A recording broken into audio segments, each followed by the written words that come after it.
Welcome to the show where anything can happen. The real play experience where we put players against problems with no easy answers, incomplete information, and always against a ticking clock. Coming up in this episode. So let me ask one more project-based question for all of you. Could you find a way in this moment to prove to me that you are, in fact, the best choice for the administrator of this station?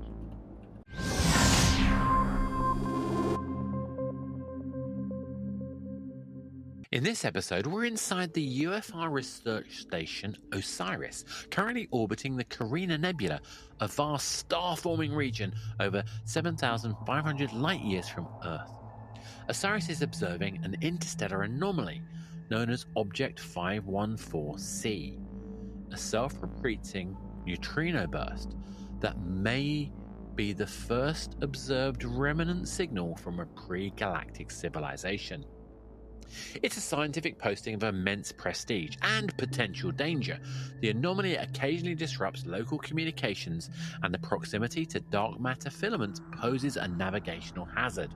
Despite that, political pressure means the position of Orbital Administrator must be filled immediately.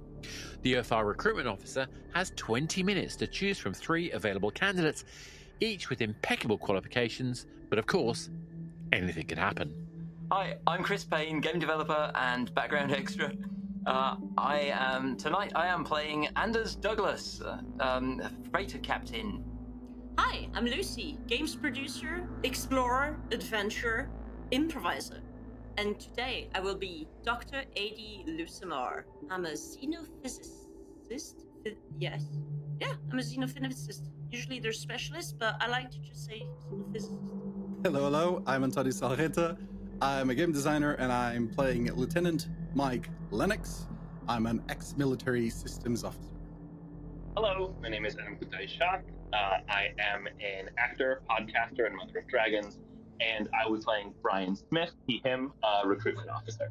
The UFR Recruitment Officer has 20 minutes to choose from 3 available candidates, each with impeccable qualifications.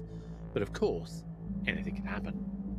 Hello, candidates. My name is Brian Smith, and as you know from our communications, I will be the one deciding who will be getting this position today. Thank you all so much for coming. I have reviewed your applications and your qualifications, all of you impeccably well qualified. Now, Lieutenant Lennox, Dr. Lucimar, and Mr. Douglas, I have some questions for you that will help us determine who is going to be taking over the position. Excuse me, Captain Douglas. We will be making some distinctions here today, and then I will be making my decision in about 20 minutes, as unfortunately, due to travel restrictions, I do have to be off station very shortly. Now, my first question to all of you is that there are been some disruptions to spaceways and things like that around the Osiris station. So I would like to know how you have, in your past experiences in your various professions, how you have handled problems with space travel.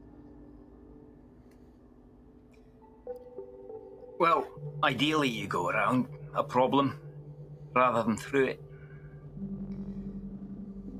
it. Just to be clear, you will be in charge of a space station which is incapable of going around problems. Aye, but I'm a freighter captain, so in my past experience, I avoid problems. But yes, in charge of a station, I'm unlikely to encounter navigational hazards. You will be in charge of the sector, obviously, and there have been disruptions to communication and other dark matter filaments that have posed some navigational hazards. So this is the source of the question. Mm-hmm. Lieutenant Lennox, has your military service provided you any opportunities in this way? Of course, sir. I've had a stellar career in the military, top ranks as a military officer, and I've even coordinated multiple high-gravity operations to the highest standard of success and efficiency.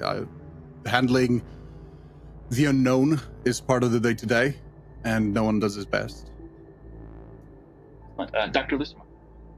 Yes, I have, obviously, as a doctor in non-human communications, I have many ways to solve problems. One of them is to study them for many years until I reach a conclusion and a mitigation plan that hopefully will make every party happy.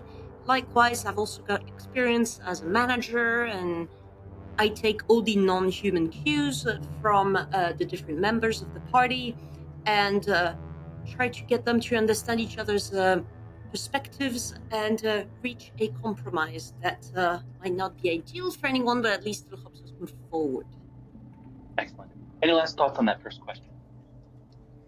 Dr. Lucamar, have we met? You seem very familiar. Captain Douglas, we might have. I conduct a lot of interviews for my research, so perhaps you were one of the esteemed space professionals that I've encountered. That I'm the one researcher. Hey, if we could keep the questions specifically related to the position, that would be great. We do have just less than 20 minutes now. Yeah. Appreciate that, Captain Douglas. All right. The next question for the panel here is going to be a question about pre-galactic civilizations. Now, as you know, the neutrino burst in the system give us some potential access to a potential very exciting discovery. Now, my question to you all is, how would you handle such a situation if these communications prove to be true?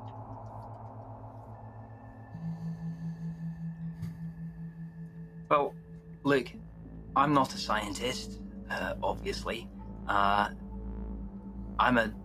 This role is for administration. I would just get out of the way of the scientists who are making their investigations. Thank you, Captain Douglas. Lieutenant Lennox, Dr. Lucamar, any thoughts? I'm sorry. I got a little distracted because I just got an alert message. There seems to be related to the neutrino burst from object 514C. Yes, I've also received that communication, but if we could stick to the answers to this question, and that will be somebody's problem in about 15. My apologies. Safety first, so I couldn't help but be, alert from these worries. Can't wait to solve these problems. So the question still stands. If these communications prove to be true, or these connections prove to be true to a pre-galactic civilization, how would you handle the situation? First of all, I'd be excited. I won't lie. Any sign of understanding how the past happened would be a glorious day for research and science and understanding how a universe exists. I would probably, isolate the pre-galactic proofs just to make sure that we don't destroy them by getting in contact with them by accident or in the wrong way, and do it as safely as possible this way, very methodically and step by step. Thank you, Dr. Lucamar. Lieutenant Lennox. Well, I would follow the mandates, sir. They have been set in place for situations exactly like this, and in case of doubt, follow the manual and go from there. Thank you, Lieutenant Lennox. Now, a question about some of the other issues in the system. There has been pirate activity in the system, so I'm curious to know how you would propose, as administrator on the Osiris station, dealing with the pirate threat. I've dealt with a fair few pirates in my time, and as long as you stand up to them and don't give them any slack, they're manageable. Thank you, Captain Douglas. Would you like to, excuse me, I'm sorry, I would just like a quick follow-up question to Captain Douglas in this moment. Captain Douglas, would you, since you have first-hand experience, and others may as well, could you describe a situation in which you've interacted with pirates and maybe haven't backed down?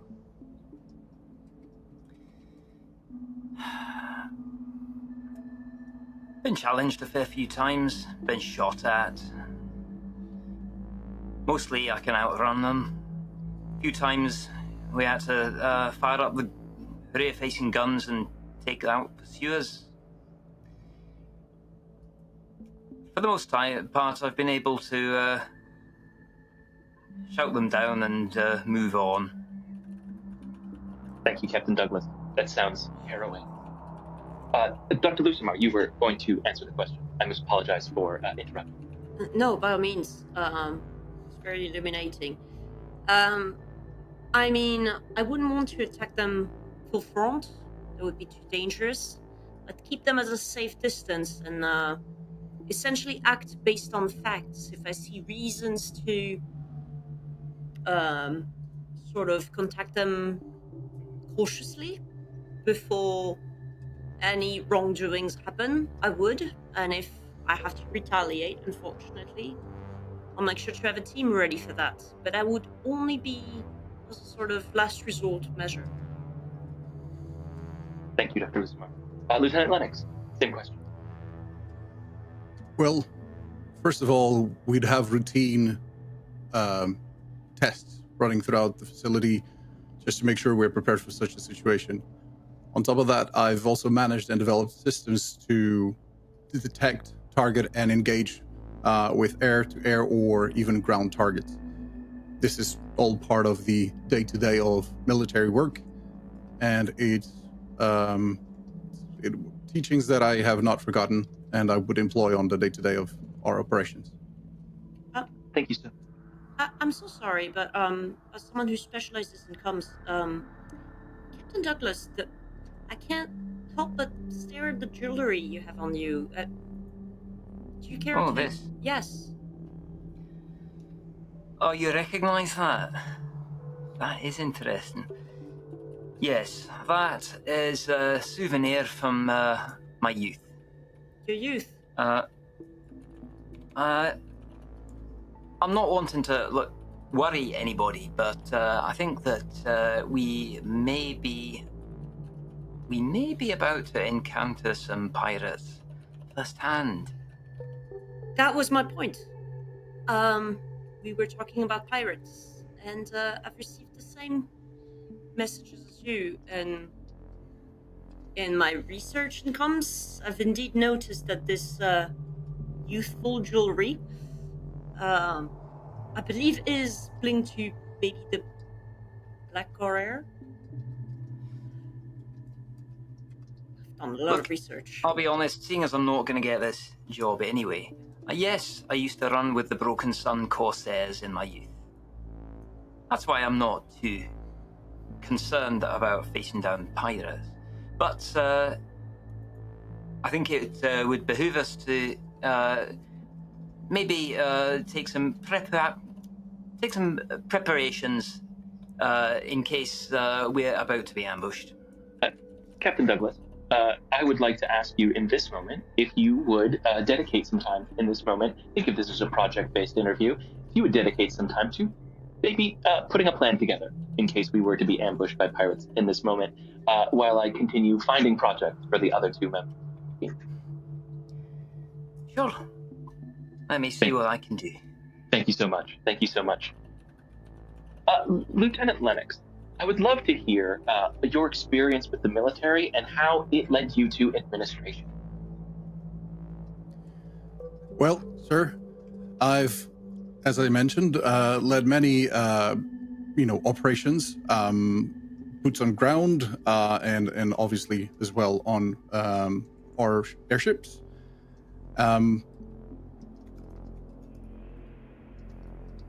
Sorry, I'm getting some communication.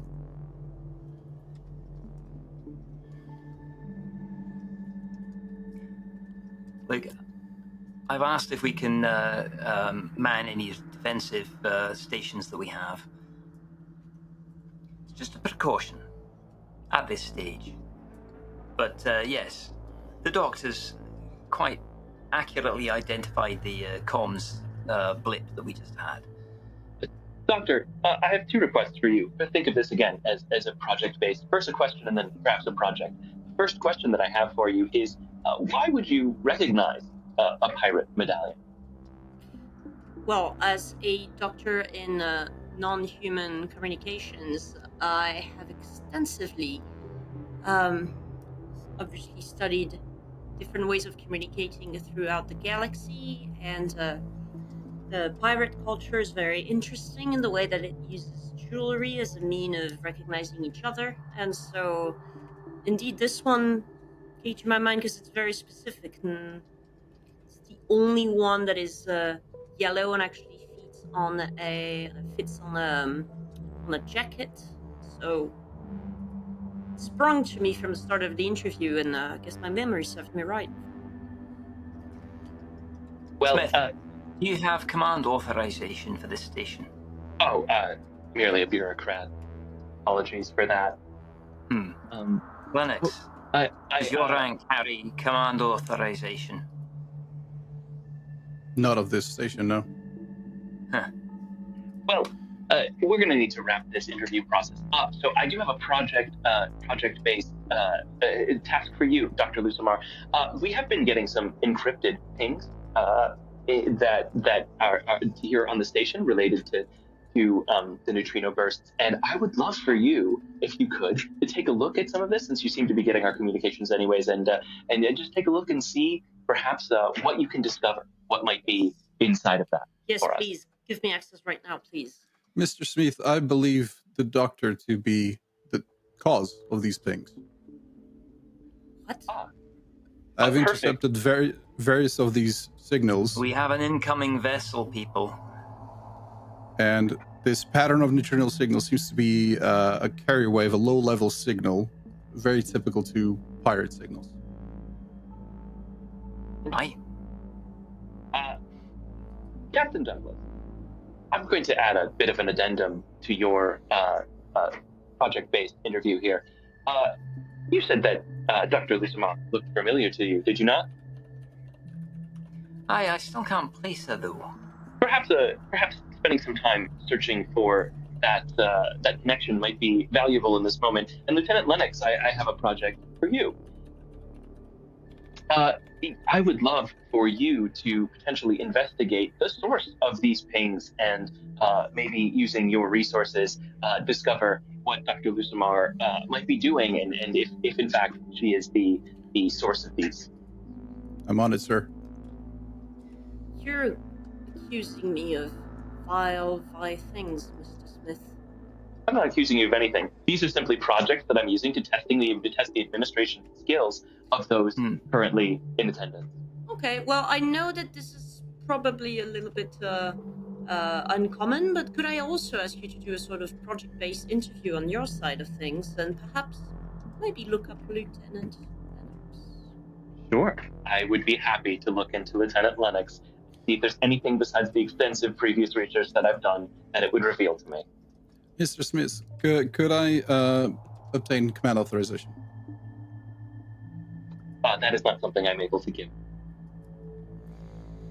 We can't defend the station without command authorization. So practical tests are not really helpful in this particular situation. Captain Douglas, thank you so much for that information. My question to you is, you said that there was something en route to station, correct? Aye. About how far off is this vessel? Depends on its speed. Let's see. 6 minutes. Just to continue to clarify what might be happening here, there is a vessel inbound to the station as planned that will be taking me off the station and potentially those who did not get the job as we leave. So do you have anything that would verify that in fact it is a pirate vessel? Just the comms blip and a hunch. Excellent. Dr. Lusamar, would you mind looking into that comms blip for me and discover perhaps is this a pirate vessel or is this perhaps my shuttle thing? I am more than happy to look into that. Thank you so much. I'm also waiting to get the info from the burst that you looked at. Given the instability of the region, it's probably best as the scientist here, I can look into them quickly. Thank you so much. Mr. Douglas, I hope you don't mind me asking. The jewelry you're wearing, if I'm not mistaken, that's a pirate device disabled. That's correct. It's deactivated. Would you mind if I borrow it? I'm so sorry. There's another bust of neutrino. I need command authorization to get access. We might be in danger. Command authorization can only be granted to whoever is deemed the administrator of this station. So we will have to pass the interview before I can provide you that. You might want to pick one of us pretty soon if that incoming vessel does turn out to be pirates. Or if the burst actually keeps happening and getting closer. Lieutenant Lennox, a part of your record seems to be missing, despite the extensive research we've done about you. Can you explain to me why that might be the case? Well, sir, when you join the military, they make a thorough background check, and that is it. My whole life, I've wanted to join the military, and that's what I did. I prepared and eventually joined. Yes, that is all in your record. The key question here is what is not in your record, which would tell me whether or not perhaps you might be a viable solution to the administration of the Osiris Station. Well, sir, I can't really divulge that information. It's been blacklisted by the military for a reason. Interesting. Can you give me any hints or clues? No, sir. Wow, Thank you so much for that. We were the 3 candidates that were top-notch for the position, and there's so many questions unanswered. Unfortunately, the nature of staffing on a timeline, and unfortunately that timeline is coming very close now. So let me ask one more project-based question for all of you. Could you find a way in this moment to prove to me that you are, in fact, the best choice for the administrator of this station? Well, I'm neither a pirate nor a military lieutenant with a secret background from a secret I service. definitely remember you interrogating me at some point. As a doctor, as a researcher, that's what I do. No, where do I remember you from? No, well, I can't. This is something that There's a shadow ping coming from the station. It's reflecting off the incoming vessel. Mr. Smith, I'm very worried. I don't think it's your shuttle. Well, that is troubling to hear. So again, the request was not tell me why you should be administrator of this vessel, but rather show me, right? Administrators have to handle crises all the time, and it appears that the Osiris Station, as might be the case during your administration of the station, is experiencing several right now. So given the constraints that you have before you, what a perfect opportunity for you to prove that you are the best administrator for a station like this. Very good. I would restrain the jewelry of Captain Douglas, not give the commands to Lieutenant Lennox, and I would definitely look into the burst that keeps triggering. Question, Dr. Lucimar. There is a section of your report as well that has been redacted by a superior officer. Would you be able to tell me about that in a way that Lieutenant Lennox has been unable to? Oh, I had a troubling past with drugs. I'm ashamed to say. But I got better. And, I'm afraid I have to leave the room for a minute. I'll be on comms, alright? See you in a moment. Thank you, Captain Douglas. Mr. Smith is very dangerous. We've established that he has a past link to pirates, and there's an incoming ship. I'm glad you're not part of the candidates. I'm sorry. Lucamar is lying, by the way, about the drugs. Definitely not that. Dr. Lucamar, you worked for the UFR, didn't you? Dr. Lucamar, did you work for the UFR? I mean, I'm a scientist. You gotta get grants from somewhere. So yes, in all of my years of research, I've definitely worked for the UFR. I don't see what's wrong with that. And why would your research have intersected so intentionally with pirates besides just idle curiosity? It's not idle curiosity. Excuse me. When you look at the universe's ways of using comms, you have to look at also the illegal ways, not just the telephones and what have you. Is that why your superior had to cover for you? No. Sir, we're having proximity alerts blaring off.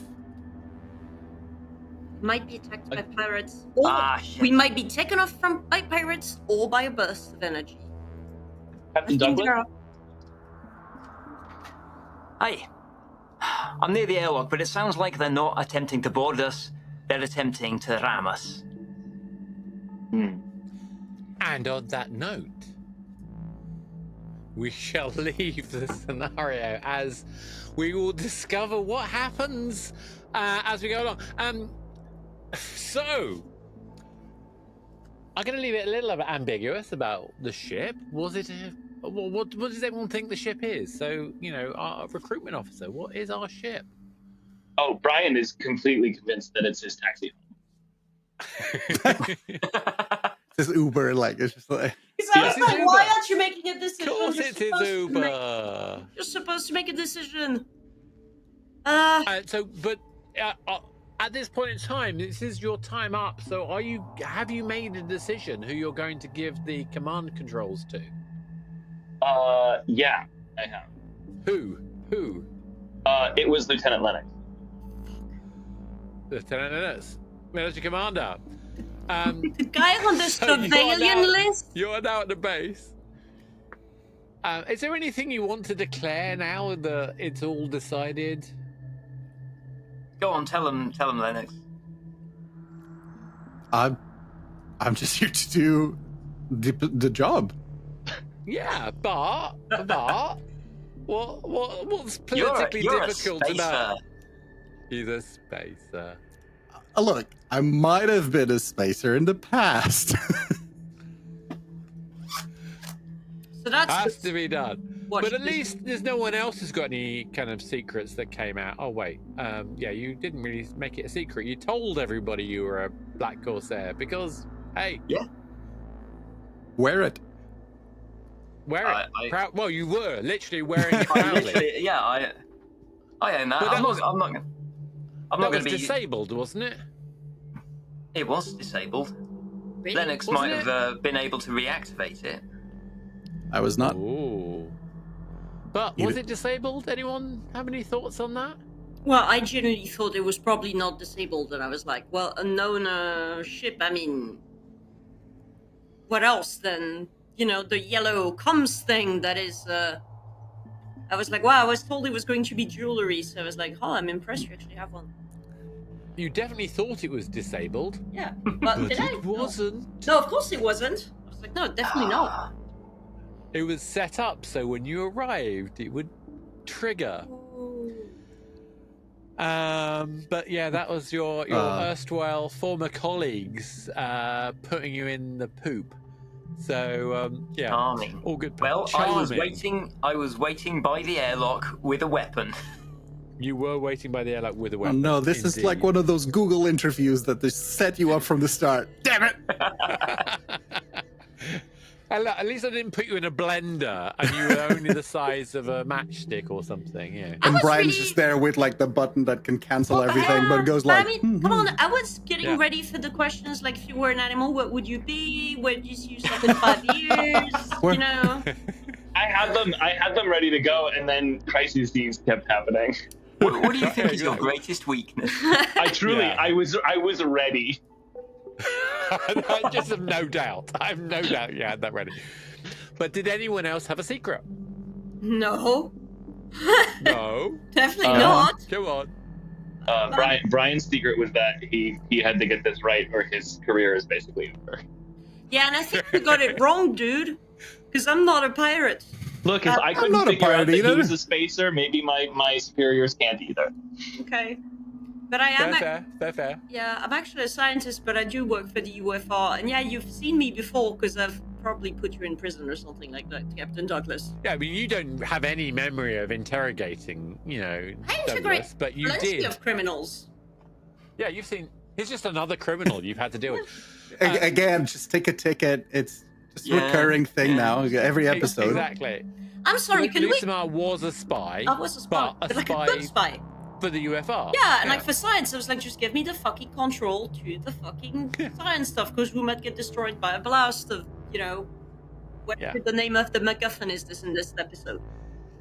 I guess my only other secret was that I was so convinced that one of these highly qualified candidates was going to get it that I didn't really care. You did. I did notice that you're like, yeah, fuck it. And then you were very like, oh yeah, let's do a project interview. I'm like, wow, you're not a very good listener for an interviewer. No offense. I actually really enjoyed the thing of like, oh, this is an interview and everyone's still like, you were basically Will Smith in Man in Black, where everyone's still in their desk and you're already like moving around and doing shit. Yeah, I was like, love it. You got the job. There you go. I love how it's this very prestigious thing, and it's like, 3 very highly qualified candidates, and it's like you've got an ex-pirate, you've got a military dude who's on some watch list, and a double agent who's maybe a spy. The irony is, you're actually all legit in your own way. Oh. Mm-hmm. Just have a very diverse. Okay. Oh yes. So no bad change guys. Your career. Okay. No bad guys. Yeah. Okay. There were no bad guys.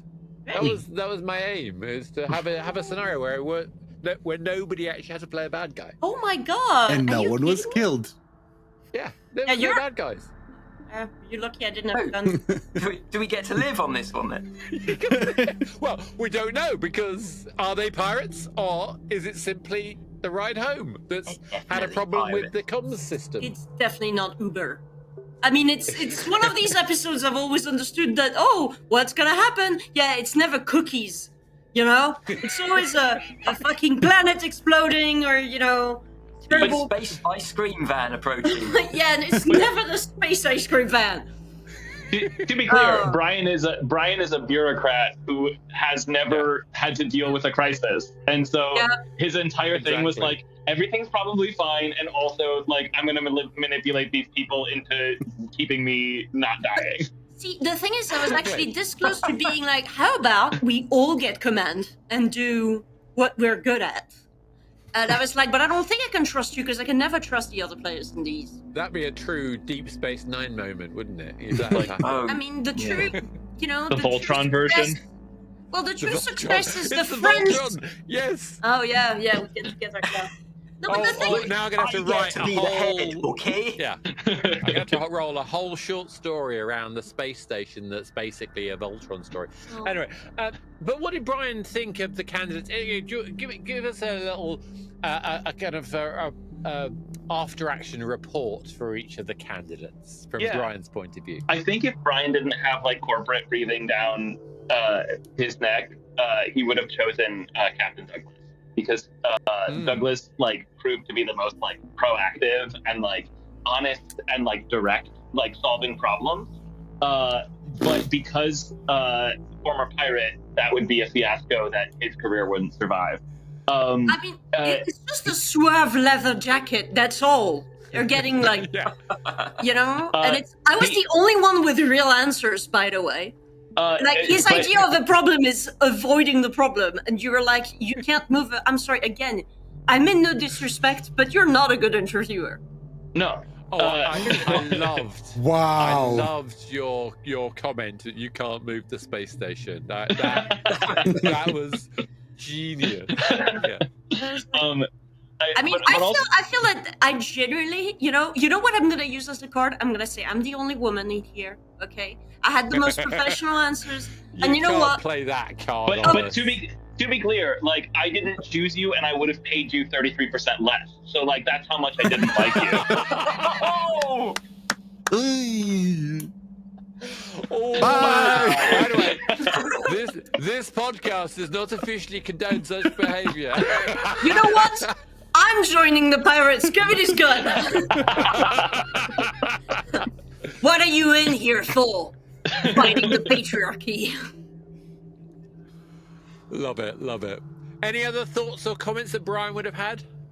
Lennox didn't give him anything, and he didn't really like Lennox, but he felt like. But he's not a woman. But Here's the reason why he chose Lennox. Lennox was the safe choice. If he couldn't get anything out of Lennox in a crisis, it meant that his superiors were probably never going to get anything out of Lennox, which made him the easy choice. I 100% agree with that. I mean, honestly, I don't care. I don't care as long as I get to stay on the ship and look at the burst thing. That's up to Lennox now. Yeah, it's up to Lennox. Can I? Yeah. To the brig with you. But we established that that's where Jonas conducts all of the discussions in the episodes. We go to the break. Yeah, right? Has to be done. Has to be done. Cool. Any other last-minute thoughts or secrets? I'd like to win one of the dilemmas. I don't think I ever win. But that's the whole point of a dilemma. They can't be won. Well, I mean, actually, you did win one. Oh yeah. What was the one? Oh yeah, I killed 2 people, so there was no one left, so I won. Victory. Is that your victory condition? That explains so much. Gonna make for some short episodes in the future. Yeah. Oh yeah, no. We have had. Oh yeah, there's another one where I'm a double wins. agent. Yeah, there's another one where I was a double agent, and I think we have had wins where you haven't had to double cross them. Oh no, That's maybe true. not. Oh no. The episode starts, everyone starts shanking each other. What Lucy's just going to start the episode. Bang! Bang! bang, bang, bang. Hopefully an audience member will tell us if we've ever actually won something. I think it was one. I can't remember what it was, but we have won something. Oh, I know. It was the one where the precursor civilizations. Oh yeah, that was a team effort. It was not team effort. me winning over everyone else, like crushing. Yes. No, okay. Crushing victory. Lucy doesn't care about the rest of us. She just Yeah. wants No! to win. Team exercise. Nah. Yeah, just. No, just that's win. my day job, so I it's just gonna want to be- think about me. Who thinks about Lucy, you know? Who thinks about the... It's gonna be the weirdest episode of Poirot. It's just like, who did the murder? And it's just Lucy with the guns. I don't know. I'm the detective and the murderer, isn't that handy? That's the way it goes. That's the way it works. On that note, well, thank you very much, guys, for that. It was fantastically fun. And if you've enjoyed it, please like, subscribe, share, follow all the other usual stuff. And of course, you know, if you want to think about more dilemmas like this, there are plenty more in the back catalogue. And of course, we'll be back soon where anything could happen.